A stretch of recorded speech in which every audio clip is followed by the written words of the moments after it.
Каждый, любой человек думает, и ему предстоит думать о том, что такое жизнь и что такое смерть.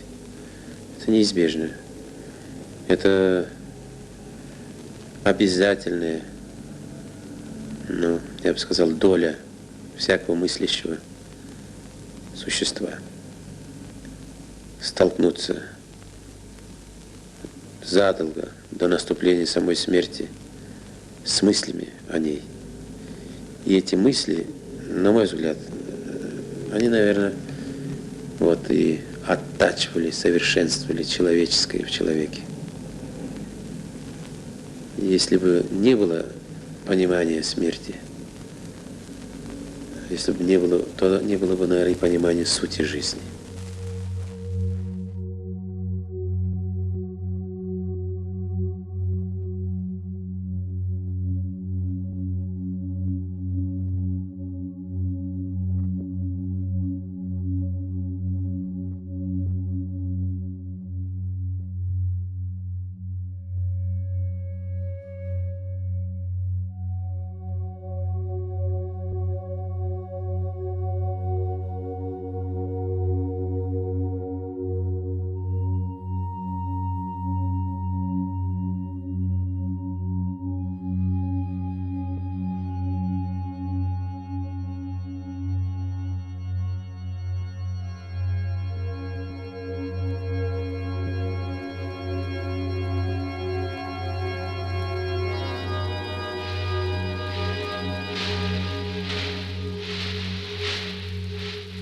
Поезда в этих краях шли с востока на запад и с запада на восток. А по сторонам от железной дороги в этих краях лежали великие пустынные пространства, серединные земли желтых степей.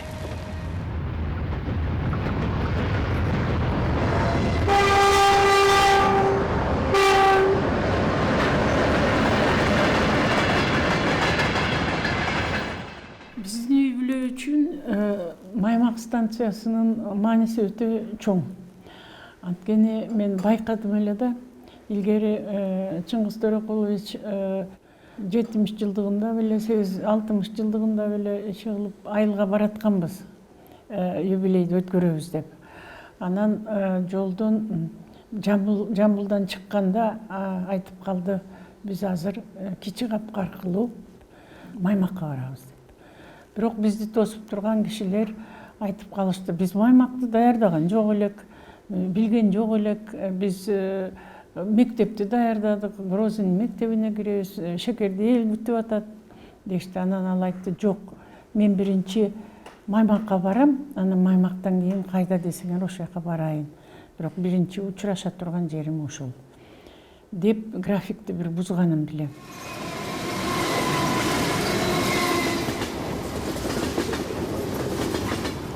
Будущий писатель в детские годы тайно от взрослых часто наезжал на станцию Маймак, чтобы увидеть отца хоть краем глаз в окошке одного из многочисленных вагонов мимо проходящих поездов. Однако надежде мальчика не суждено было сбыться. Итак, писатель начинается с детства.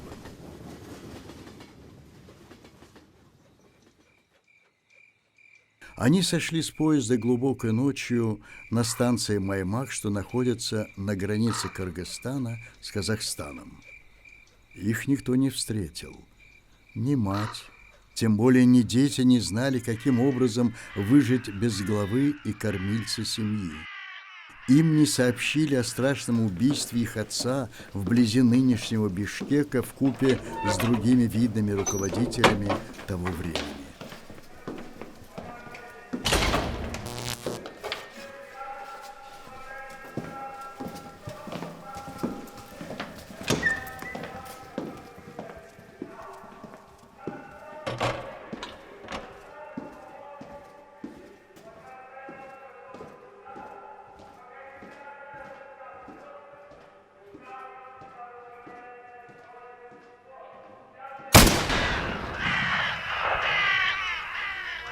Ему было всего 9 лет от роду, когда не стало отца. Он узнал об этом преступлении очень поздно, через более чем полувекового перерыва, в почтительном возрасте с сединами на висках. Его убили выстрелом в сердце. Та местность впоследствии по инициативе Чингиза Айтматова названа Ата-Беитом, пантеон отцов или могила отца. Название ассоциируется с Ана-Беитом, могила матери, из первого романа «Мастера слова» «И дольше века длится день». Я не смог бросить горсть земли на могилу отца. Я смог лишь посвятить его памяти свою повесть «Материнское поле». Отец, я не знаю, где ты похоронен. Посвящаю тебе Төрекулу Айтматову. Мама, ты вырастила всех нас четверых. Посвящаю тебе Нагиме Айтматова. Мария жаңа айтып қалды. Эмне эле сен тынчың кетип, ушинтип маймакка келгенде эле башкача болуп каласың деп сурадым деди. Анан атам ушул жерден акыркы жолу өткөндө ойлоп, бизди жаныбыздан өтүп баратат. Шекер Маймактан 22 километр. Ай, бала чакам ушул жерде калды деп ойлонуп кетти го деп ошентип айтар эле деп Мария жаңа айтып атпайбы. Зарипа! Балаларга бак койбом! Зарипа! Зарипа! Мен сендерди жанымдай жакшы көрөм! Зарипа! Ошон үчүн мен ойлойм, анын чыгармаларында дайыма темир жол бекети кичинекей, анан бир атасына укса болгон жаш балдардын образдары чагылдырат да. Эми ошонун баары мен ойлойм, ошо биздин атабыздын тагдыры, биздин үй бүлөнүн атасыз калгандагы тагдыры ошол өзүнө таасир эткен болуш керек деп ойлойм.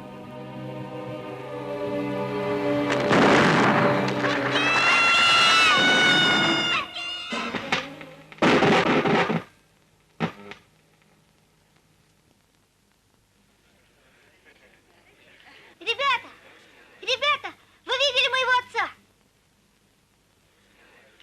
Вы разве не видели? Он стрелял из пушки, и его убили. Его потом убили.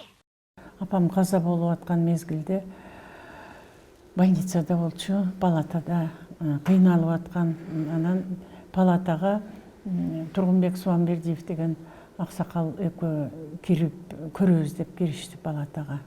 Ошого киргенде температурасы канча болду деп сурады. Мен апамдын жанында отургам. 40-тан ашып калды десем, ушу терезе жакка барып ыйлап жиберди. Анан Тургунбек Суамбердиевич, кой, ыйлаба, апаңар бактылуу киши экен. Силердин кичинекей чагыңарды өлсө кантмексиңер? Мына силерди чоңойтуп, терезеге жеткизип кетип атат, өзү мындай тынчтанып деп ошентти. Анан ошондо айтты, түкө, мен көз алдымда Маймактагы караңгы түн.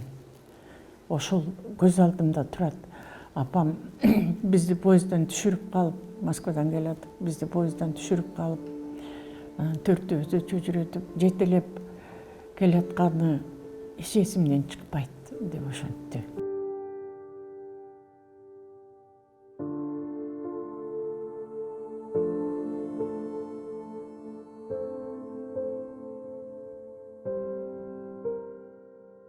Мать писателя Нагима Айтматова в девичестве Абдувалиева родилась на Иссык-Куле в семье одного из очень авторитетных, богатых и известных персон минувшего века города Каракол.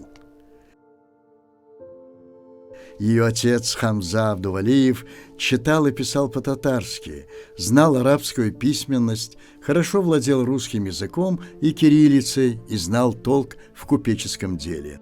А родиной предков Нагимы была деревня Мачкара в Татарстане. Мать Нагимы, Газиза, тоже была татаркой, причем из знатного сибирского клана. Таким образом, Чингиз Айтматов на генетическом уровне был связан с уникальной татарской культурой, татарским языком. Мы разговаривали я на татарском, он на кыргызском, и прекрасно понимали друг друга. Он тогда признался, что питает к Казани очень глубокие родственные чувства магического свойства, поскольку его предки по материнской линии были родом из наших мест. Да, Чингиза Айтматова в Татарстане особо любили и любят за его уважительное отношение к своим татарским корням. Мы особенно горды тем, что мать великого писателя, высокообразованная татарская женщина Нагима Хамзиевна, во многом способствовала становлению и развитию его личности. С детства читала ему классику татарской литературы. Об этом неоднократно рассказывал сам Чингис. Кстати, мою маму тоже звали Нагима. И мы видели в этом совпадении некую основу родства наших душ. Чингиз Айтматов вырос и возмужал в Таласской долине Кыргызстана, то есть на земле отцов, к сожалению, без отца, но в кругу близких родственников по отцовской линии. Тут полноценно познал все тяготы и редчайшие радости жизни. Узнал ее с разных сторон и в разных направлениях. В 14-летнем подростковом возрасте работая то секретарем сельсовета, то налоговым агентом райфинотдела, то почтальоном. Тем более его детские и юношеские годы совпали с самой страшной трагедией – Второй мировой войной и периодом повсеместной разрухи и голода, героического восстановления послевоенных лет. Я хорошо помню, как она началась, война. В сельсовет поступали черные бумаги, похоронные извещения с фронта. Это была тяжкая ноша. Приносить в семьи погибших эти несколько строк. Вместо сына, мужа, отца. Неизвестность судьбы отца, смерть его родного брата Рыскулбека, трудная ноша в тылу придали трагический характер всему творчеству Чингиза Айтматова. Что тут случилось? Скажите, что вы здесь стоите? Что случилось? Толганай, крепись, родная. Убили Касыма и Суванку. Мой сын Суванку! Мой муж! Мой Касыма! Чыңгыз Төрөкулович жанагы жогорку адаий курстарга өтөм деп арыз жазган экен. Анан биографиясын жазган экен. Ошондо мынтет: мен 37-жылдан баштап Шекердин мектебинде окудум. Андан кийин Кировка деген жанагы азыркы Кызыл Адырдын мектебинде окудум. Андан кийин согуш башталды. Согуш башталарда мен 6-классты бүткөм. Анан согуш жылдары иштедим. Иштеп, анан 45-жылы жеңиштен кийин анан 8-класска бардым дейт. Башкача айтканда 7-классты аттап кетет да. Анан 8-классты бүтүп, анан кийин техникумга, анан институтка өтөт. Эми ошол арызында мындай дейт да: мен адабий билимимди тереңдетишим керек. Мен муктажмын ошондой билимдерге. Мени жогорку курстарга окуганга кабыл алгыла деп. Ошентет да. Эми ошондо мындай айтканда мектепти деле жөндөп бүтпөптүр да. Аттап анан болгону 8-класс, анан бирок жанагы адабиятты окуй турган класстарга барганда окубаптыр да. Бирок жанагы ошо кездеги мектептердин китепканаларында китеп көп болгон да. Ошол китептерди көп окуган экен. Ошонун аркасы менен болуш керек. Ошо китеп окуганга кызыгып, кийин анан жанагынтип жазуучу болуп кетет. Когда кончилась война, Учетчиком тракторной бригады я поступил в заводтехнику. Учился хорошо, и поэтому был принят в институт. Там получал персональную стипендию и даже был снят в кино.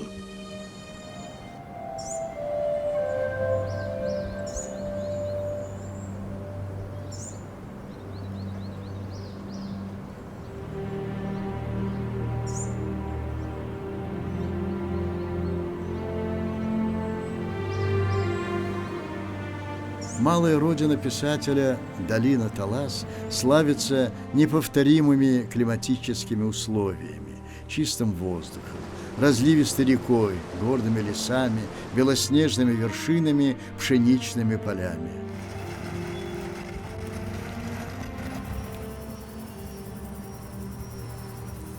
Не случайно Эр-Манас, герой одноименного эпоса кыргызов, обосновал свою ханскую ставку именно здесь и оттуда вершил судьбами сородичей и не только их.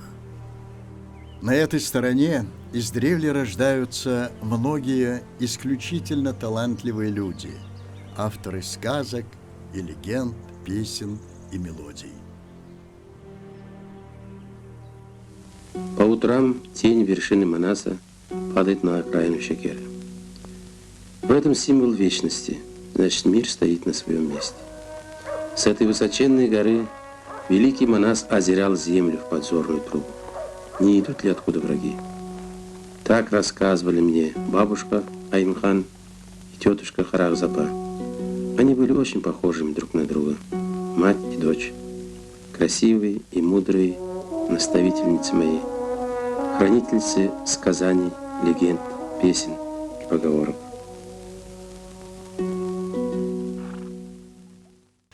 Ich war im Jahr 1977 dort. Das war ziemlich schwierig, denn dieser Ort war für Ausländer gesperrt. Dieses ganze Gebiet war für Ausländer gesperrt. Und ich bin wie durch einen Trick oder dahin gekommen. Der Korrespondent der hiesischen Zeitung sagte mir, es gäbe noch eine Möglichkeit. Und die wäre, ich müsste früh vor dem Gebietskomitee der Partei warten, bis der Gebietssekretär aus dem Auto steigt. Und dann müsste ich zu ihm hingehen und sagen, Здравствуйте, я журналистка из ГДР. У меня большая просьба к вам. Я хочу поехать в Шекер, смотреть месторождение Айтматова. Und er sagte, Stroganov schaute mich ganz streng an und dann sagte er, Regime, das konnte alles Mögliche heißen. Entweder er sagt ja oder es heißt, das muss ich mir noch überlegen. Aber jedenfalls bin ich dann ein paar Tage später, konnte ich fliegen nach Şeker. Man kann zwar, wenn man Aitmatovs Werke liest, kann man sich zwar vorstellen, diese Landschaft der Berge und Steppen, aber ich habe mir seltsamerweise Jamila nicht als Kirgisin vorgestellt. Ich habe eine schöne Frau gesehen vor mir mit schwarzen Augen, aber die konnte aus Georgien stammen, aus Grusinien stammen oder aus Tatarstan. Aber erst als ich hier war, habe ich gesehen, was Aitmatovs Schönheitsideal war. Aitmatovs Schönheitsideal waren nämlich kirgisische Frauen.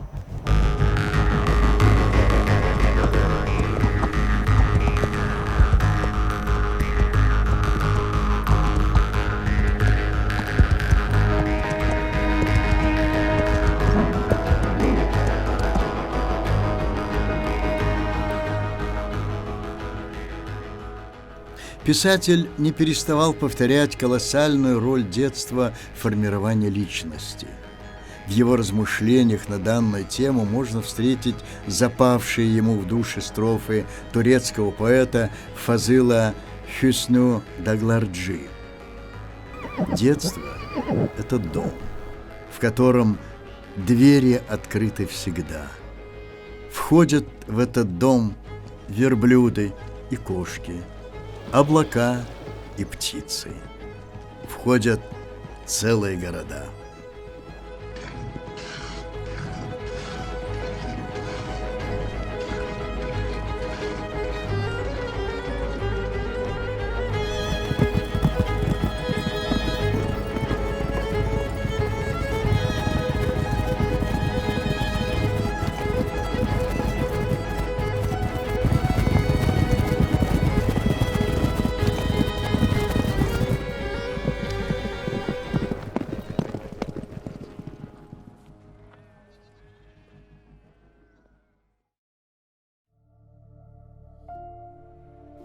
Чингиз Айтматов является и талантливым публицистом.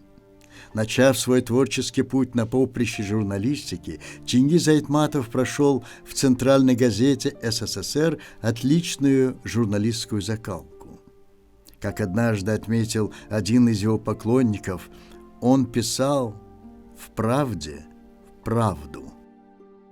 Тағдырдан екен бардық қиыншылықтардың көбі башыбыздан өтіп, анан бір мезгілде жақсылықтан үміт болып, Чыңгыз Төреқұловичтің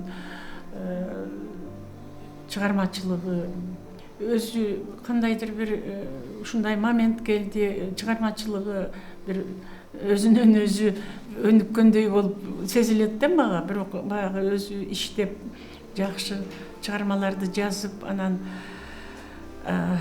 бир топ атактанга жетип немени алды, жанагы сыйлыктарды, көп сыйлыктар болду. Ошо сыйлыктардын ичинен Совет мезгилиндеги эң мыктысы бул Лениндик сыйлыгы эле. Ошол Лениндик сыйлыкты алат деп күтүп жүрөбүз. Көрсөтүлдү да кандидатурасы. Анан бир күнү Москвадан телефон болуп калды, мен телефонду алып, деметсем мен сыйлыкка жеттим деди. Мен ыйлап жибердим сүйүнгөнүмөн. Анан баарыбыз сүйүнүп атабыз. Эми апам бир дагы мындай сыртына чыгарган жок өзүнүн сүйүнгөнүн, ичинен абдан кубанды окшойт.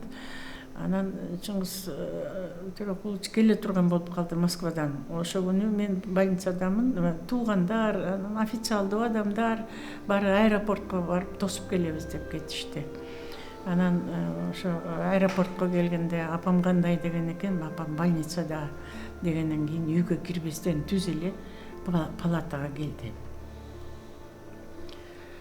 Ошондо апам баягы кыйналып жатканын унутуп калды окшойт, тура калып, кучактап, көкүрөгүнө башын коюп ыйлады. Сыягы ошонча көргөн кыйынчылыгынын баарын, ошончолук эмгегин, ошончолук үмүтүн актап, ошол бир немеге жетти окшойт, ойлоду окшойт. Ошол бир жагынан жана Төреқұлдун жетпей калганына аркылуу ушул баласы жетти деген ойдо болду окшойт.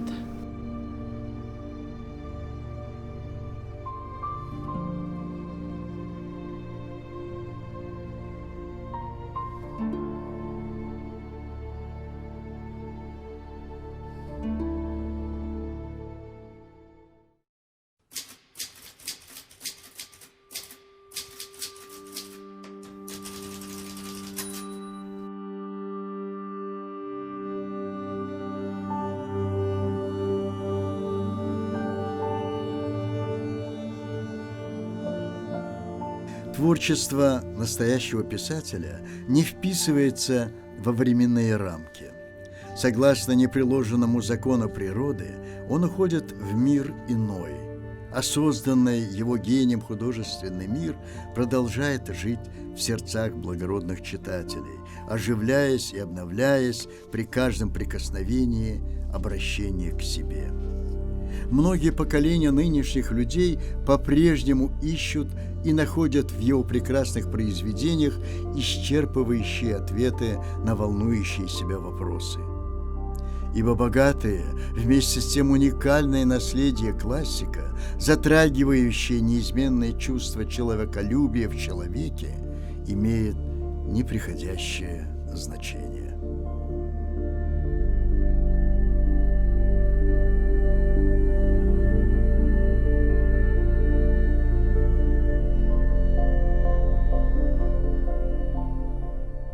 Каразахский народ, он гордится, вместе с ними и татарский народ гордится, ведь все-таки, да, корни-то здесь тоже есть. Здесь важно не кто самый главный, а то, что вот есть вот такой великий человек, который имеет и татарские, и киргизские корни, его наследие, оно, ну, такое бесценно. А Кыргызстан, наш братский народ, ну, ближе, скажем, народов нету, мы очень близки. Поэтому вот эти традиции, то, что заложили наши отцы, прадеды, и пример Чингиза Айтматова является примером, когда, значит, человек кыргызской национальности выбрал жену татарку, и вот это достояние как бы служило и служит всему, не только нашему народу, и всем. Вот это вот яркий пример. Поэтому мы будем активно сотрудничать. Время требует, чтобы художник ставил глобальные, общечеловеческие проблемы, помогал людям осмысливать мир, самого себя, с тем, чтобы освобождать разум от пут стереотипов мышления, воспитывать в человеке широту социального, исторического понимания жизни, ибо высшее достоинство человека – ум, окрыленный свободой. К этой заветной цели каждый художник идет своим путем, живя в своей среде, творя в соответствии с природой своего дарования. Чингиз Айтматов является не только великим, но и вечным писателем. Он также был и остается первым учителем литераторов настоящих и грядущих времен. Читая Чингиза Айтматова, по общему мнению исследователей, читатели познают драматизм человеческой жизни, глубже и шире понимают нескончаемый ход мировой истории, непосредственно проникают в суть важнейших природных явлений, лучше постигают себя и окружающую среду. Чингиз Айтматов – это одна из, может быть, одна из самых ярких фигур периода возрождения советской культуры, а может быть даже рождения, нового рождения.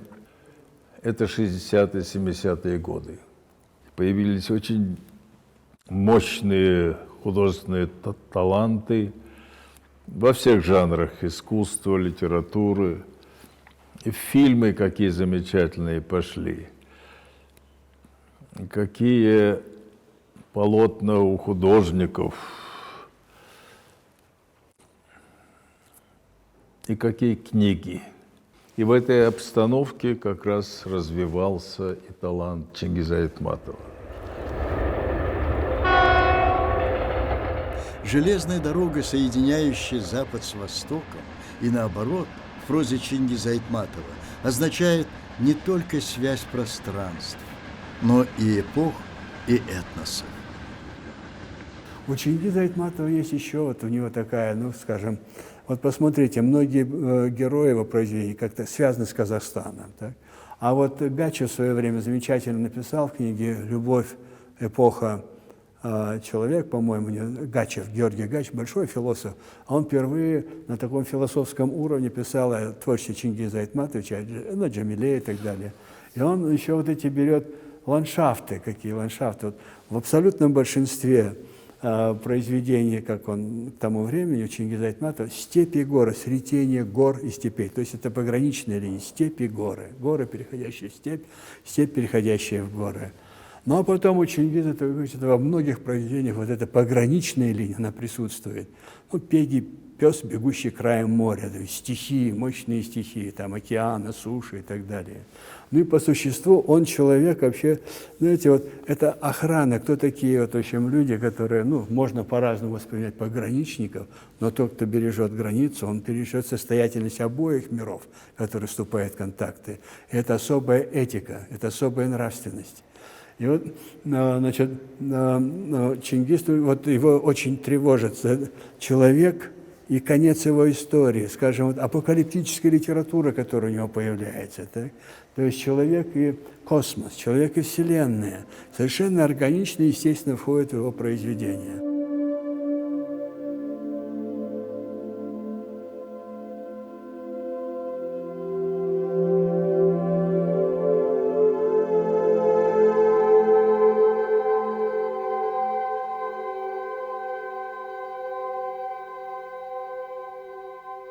рассказы и романы, повести и пьесы, киносценарии, художественно-публицистические сочинения, художественные переводы, литературно-критические статьи, произведения эпистолярного жанра. Писатель создал огромное духовно-литературное наследие как на кыргызском, так и на русском языках.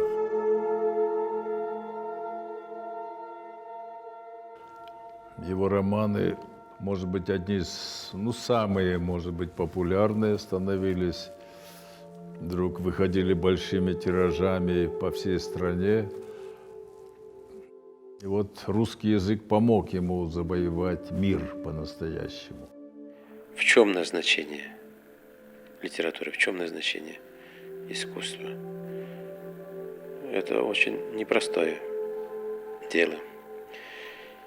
Многие об этом думали, размышляли, множество разных высказано мыслей, взглядов.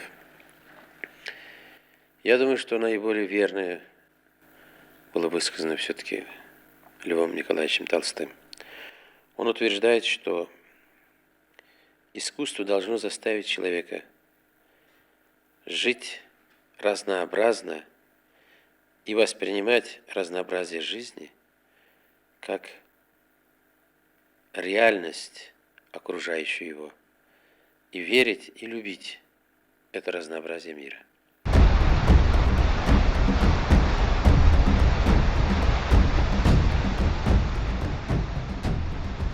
Его книги переведены на 176 языков мира и изданы суммарным тиражом в 100 миллионов экземпляров.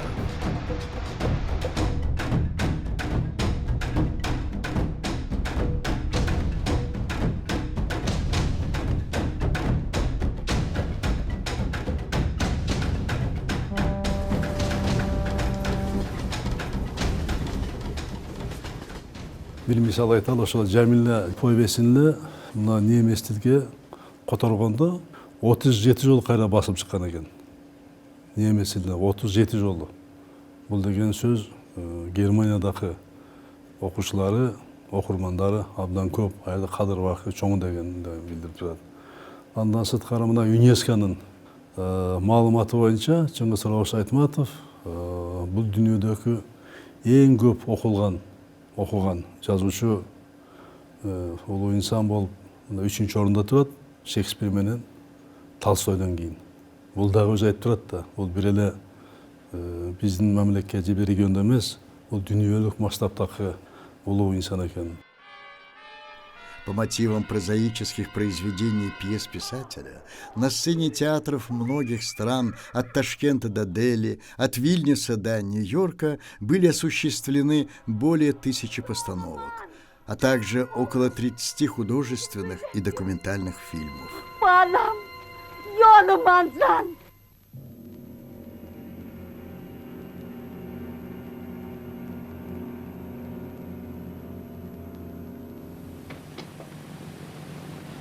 Бабушка, зря ты меня ждешь. Я тут долго буду загорать.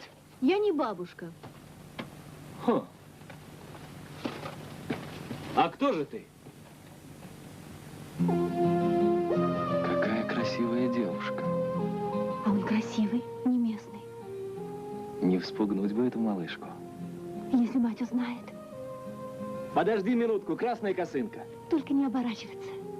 Постой, угости глотком молока. Молока ему захотелось. Что он маленький ребенок?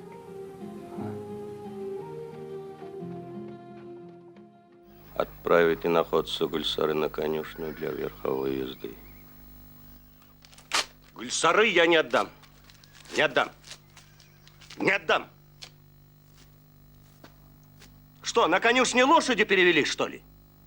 Сказал, не отдам и не отдам.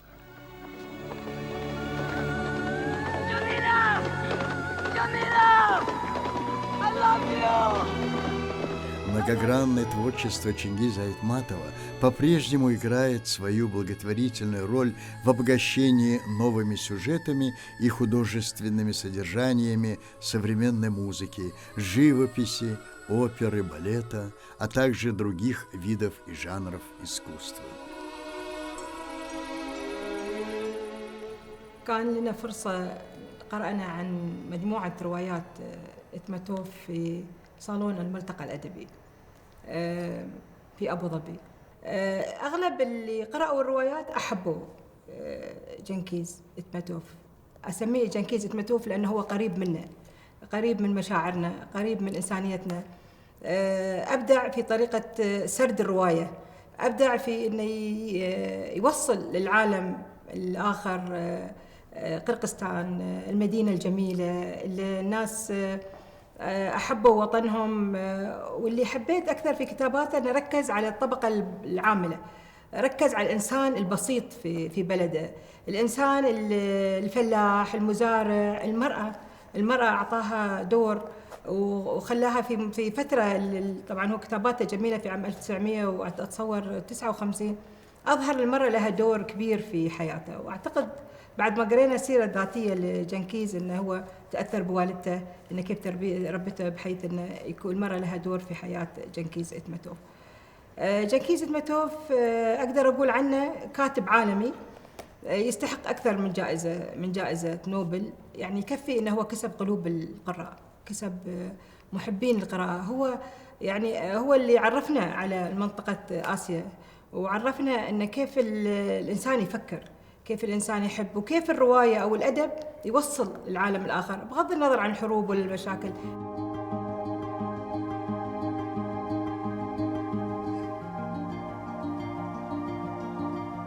Выдающийся дагестанский поэт Расул Гамзатов еще при жизни признал его особый статус в своих замечательных поэтических строфах, назвав друга и современника знаменитым полуевропейцем и именитым полуазиатом. Чингиз Айтматов, к моему радости, на радость всего киргизского, всех читателей, которые его любили после Жамиля.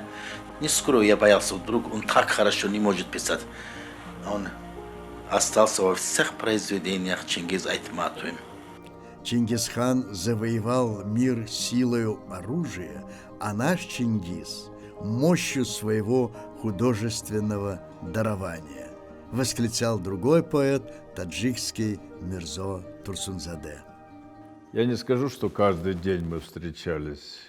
Встречи у нас были, но редкие, у каждого была своя какая-то дорога. Он больше с прозаиками дружил. Это тоже понятно, хотя его любили и поэты. Поэты Кайсен Кулиев, я помню его часто, Расул Гамзатов, они были очень близки. И вот эти человеческие качества, которые Чингиза выделяли из среды, из писательской среды. Вот.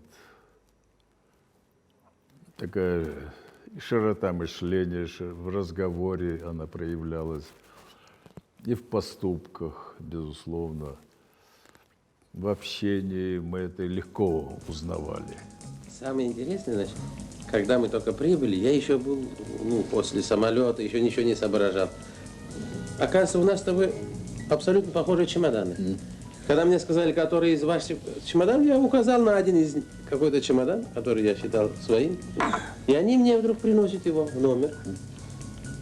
Я поднял этот чемодан. Тяжелый просто невозможно. Я думаю, что там камни, что ли, вообще лежат в этом чемодане. Я открыл, значит, чемодан, мне надо было переодеться. Рубашку свежую одеть. Вдруг смотрю, в два ряда в чемодане коньяки лежат, дагестанские коньяки. Я сразу захлопнул крышку, я догадался, что... Чего ты боялся? Я не боялся, я догадался, что это твой чемодан. Почему ты так решил, что это мой? Потому что кроме тебя никто столько коньяка не возит. Вот слава.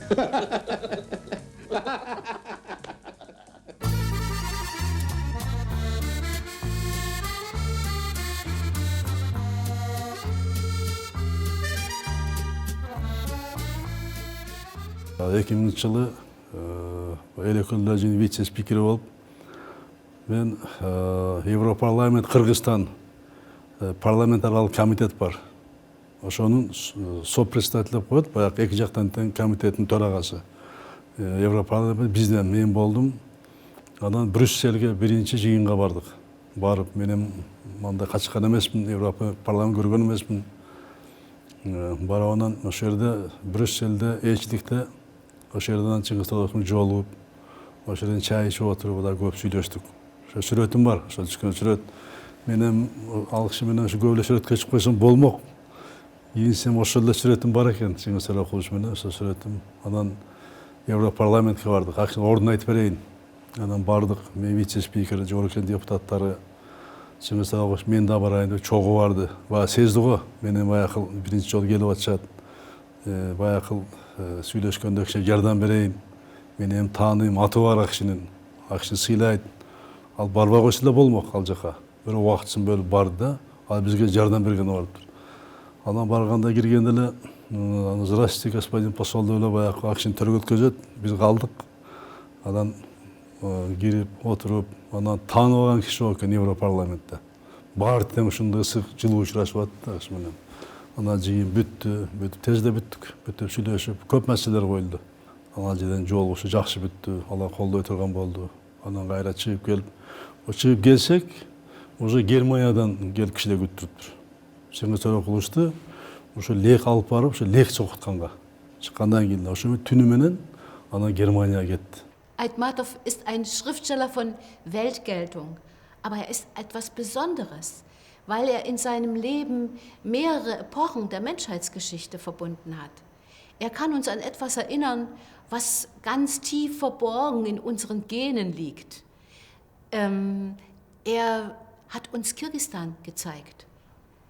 Ohne ihn würden deutsche Leser überhaupt nichts über Kirgisistan wissen.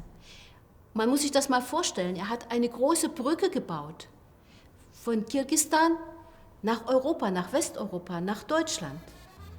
Маститый поэт и переводчик, представляя повесть Джамиля, молодого Айтматова, в горделивом и многовековом Париже, который все перевидал, все перечитал, все испытал, образы Джамили, Данияра и мальчики Сеита, ставит выше знаковых образов знакомому каждому образованному землянину шедевральных творений Шекспира, Данте, Гёте, Гюго, а также Эдгара По, Антуана Франсуа, Гюстава Флобера, Джозефа Киплинга.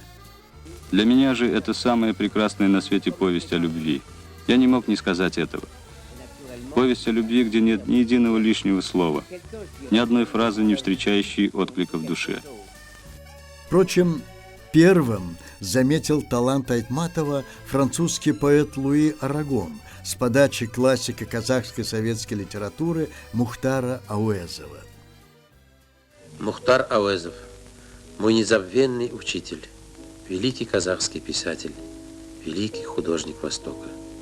Он существует в нашем сознании одновременно и как прошлое, и как наше настоящее, и как то долговечное, что мы можем предложить другим от имени своих народов. Мухтар Ауэзов исследует Манас. Он исследует с тем же пафосом, как человек, обретающий свою родину после долгой разлуки с ней.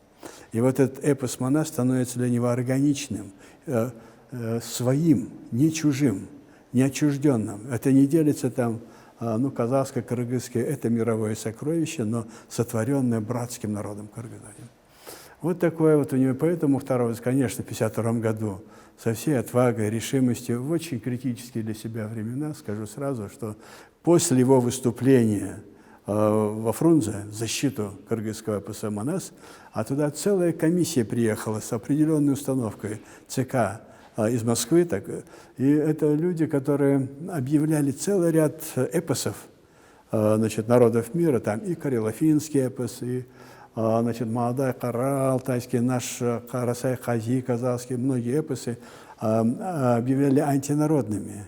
То есть эпосы мешали им осуществить такую ассимиляторскую политику большую. И в том числе, конечно, такая могучая, так сказать, по духу, по исполнению, и, главное, живущий эпос. Многие эпосы, конечно, уже памятники истории, а Манас формирует, он формировал и формирует дух и отвагу, разум кыргызского народа. Вот. И, конечно, была попытка предпринята, значит, центром для того, чтобы, значит, объявить кыргызский эпос «Манас» антинародным. И вот здесь Мухтар Ауэзов, значит, то, что называется «бель в общем-то», такой, он со всей решимостью поехал. В письме близким он писал, что «я знаю, чем это мне грозит, но это мой долг, я его осуществлю, я буду защищать эпос». Он приехал, и об этом замечательно Чингис Айтматович в воспоминаниях своих. Молодой Чингис Турикович оказался в этом зале, где происходило это обсуждение. Его убедительность были настолько, так сказать, сильны, что он сумел повернуть ход событий таким образом, что эпос «Манас» остался для нас сохраненным, не отвергнутым. Благодарю судьбу за то, что Саяхпай Каралаев запечатлен на киноленте для потомков. Смотрите, дивитесь, потомки. Этот гениальный человек знал наизусть столько стихотворных строк, для прочтения которых требовались вечера и ночи в течение целой зимы. Сказитель от сказителя донесли до нас мощь и величие Манаса, народного эпического творения, сокровищницы и гордости древнего киргизского языка. Без Манаса мне трудно представить себя и само понятие киргиз, ибо нация – это язык. В нем история, открытие, опыт веков, язык – автопортрет, язык – биография нации.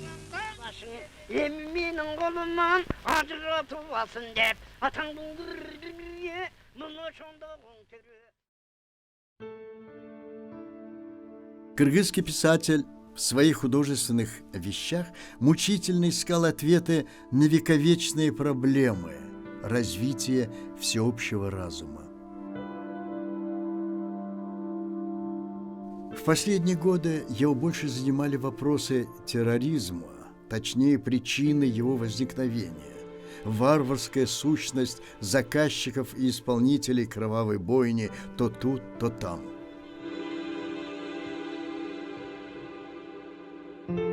Он ратовал за абсолютный запрет на оружие, начиная с поставок и заканчивая его продажей. Никто, за исключением, естественно, силовиков, ни под каким предлогом не должен располагать оружием, подчеркивал художник словесности.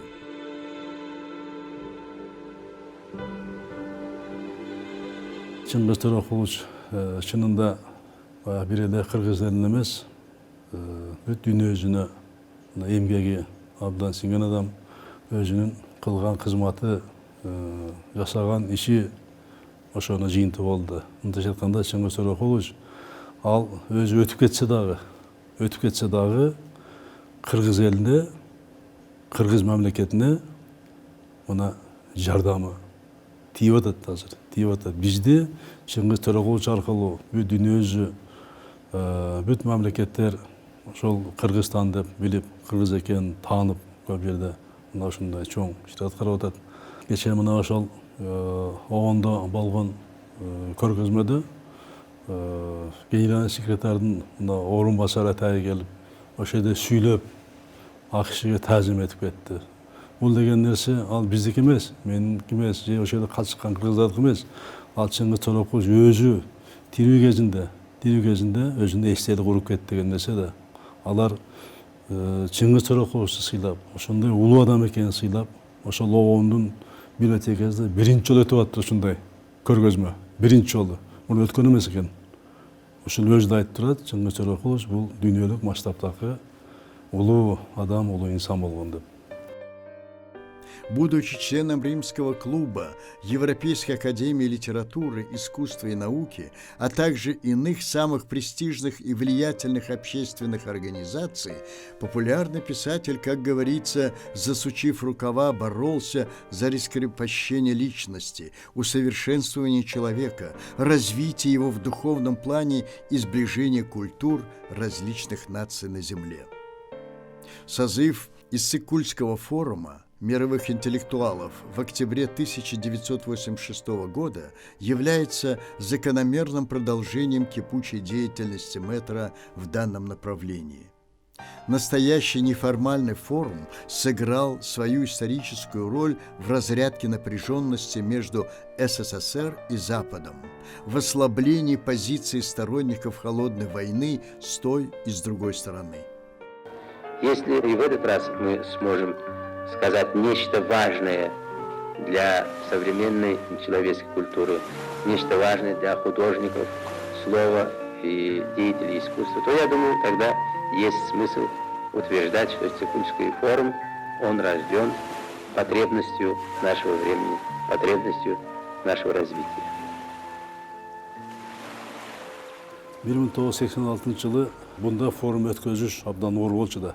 Анда білес, капитализм менен социализмден жарышы, қарама-қаршылығы, Советтер Союзы менен батыш мемлекеттердің қарама-қаршылығы абдан қатты құрыш болчу да.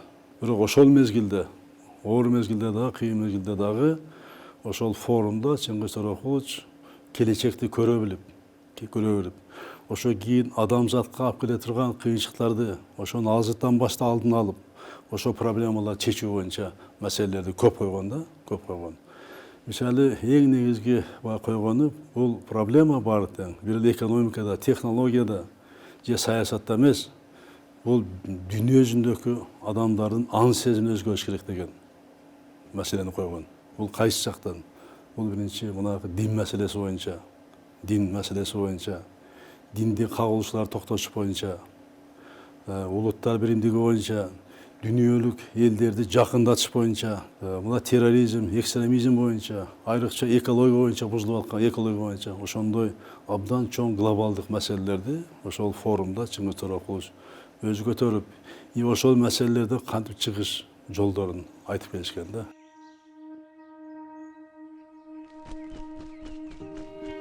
Нынче Вселенная стремительно меняется, и хочется думать, что она меняется к лучшему. Меж тем айтматовские призывы «как человеку человеком быть». Мы все сегодня в одной лодке, а за бортом космическая бесконечность по сей день не теряет острую актуальность.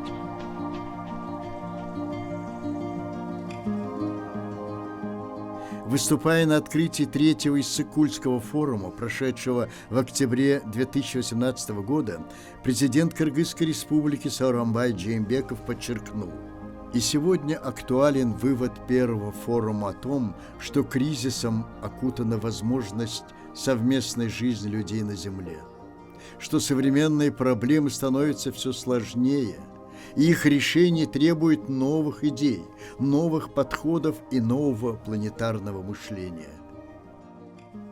Подобные примеры красноречиво показывают, что творчество писателя, представляющего небольшой среднеазиатский народ, реально объединяет миллионы людей-ойкумены, становится этаким надежным мостом между разноликими цивилизациями. आइतमातव की कहानियाँ पढ़ने से हमें काफ़ी कुछ अपने जीवन में सीखने को मिलता है। जैसे कि आइतमातव अपनी कहानियों में बताते हैं कि किस तरह से पशु जगत, मनुष्य जगत और प्राकृतिक जगत, किस तरह से इन तीनों के अंदर एक तालमेल है, एक बहुत नाजुक सा अटूट सा संबंध है।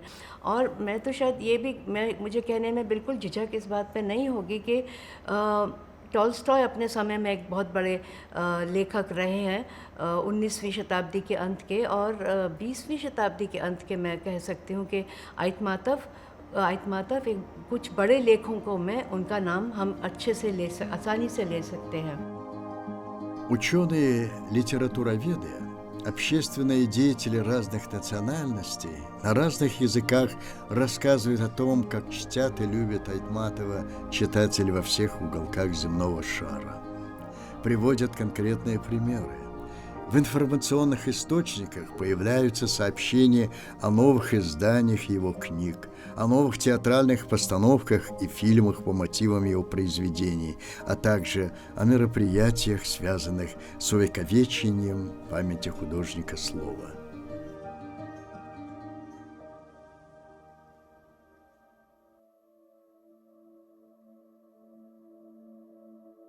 Чингиз Айтматов в своем последнем романе «Когда падают горы» выражает следующую мысль. Читатели остаются всегда, как при жизни автора, так и еще больше после его смерти. Писатель словно в воду глядел.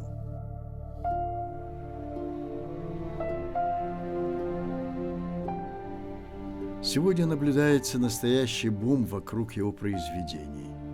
Их читают все, стар и млад. Мэр Лондона и школьники из Узбекистана. Расширяется география акции «Мир читает Айтматова».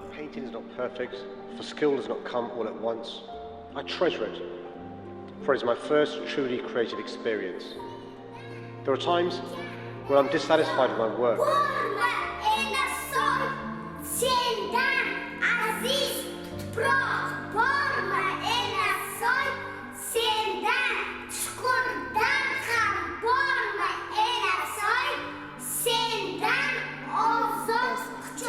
Als du in es sei. Keine Freiheit gibt es, freier als du in es sei. So war der Fluss in es sei. Ein Mensch, fragte sie, würdenabige lahme Alte. Ich bin eine Hirschmutter, entgegnete sie. Татимучин, Тан Суланқұл, Қасым, Жиянды Хаурын, Сишың, Гаушан. 유람선은 아직 보이지가 않는다. 누르자말은 자맥질만 잘할 수 있었더라면 우리가 물고기가 되어서 호수 쪽으로 헤엄치고 갔었을 텐데. 僕の名前はデュシュンです。子供たちを教えるのはこれからは先生です。僕は先生なんです。 On their return, they found their families dead, their friends dead, their parents dead, and their homes destroyed. Я Джоламан, Ибни, Ана Уммук, Хал Арафтани, Иннани Уммук. Найманане Думболиу Нарафт. Нишаст ва сураташро дар миёна ду даст гирифт ва гирист. Ақ сүтіңден айланайын апакем. Сенің қандай кіші екеніңді білбесем, бұл хатты жазбайт болчумун. Талада чыккан эгин ошол мен, бутакта чыккан бүчүр ошол мен, ыңалаган жаш баланын үнү ошол мен. Сабакта А тамгасын үйрөткөн мугалимдин үнү ошол мен. Ал киши ар дайым ошондой таза, туура, жакшы жолдо жүргөн, ошондой үлгү болгон, ар дайым ошо насаатын айтып жүргөн биздин мамлекетти эмне сактайт? Бул бир гана ошол мамлекеттик бийликте иштеп аткандан тазалыгы, эл менен бийликтин чогуу болгону муна өнүгүүгө алып келет, жакшылыкка алып келет. Ал кишинин эми китептерин баягы жакшылап окуп, ошодогу жазылган, айтылган насааттарды туура ишке ашсак эле биз оңолуп кетебиз. Биз башка жакта издебешибиз керек. Ошодо Айтматовдун, Чыңгыз Сойлоков Айтматовдун китептеринин баары тең жазылган. Адам кандай болуш керек? Жаныбарга чейин жазылган.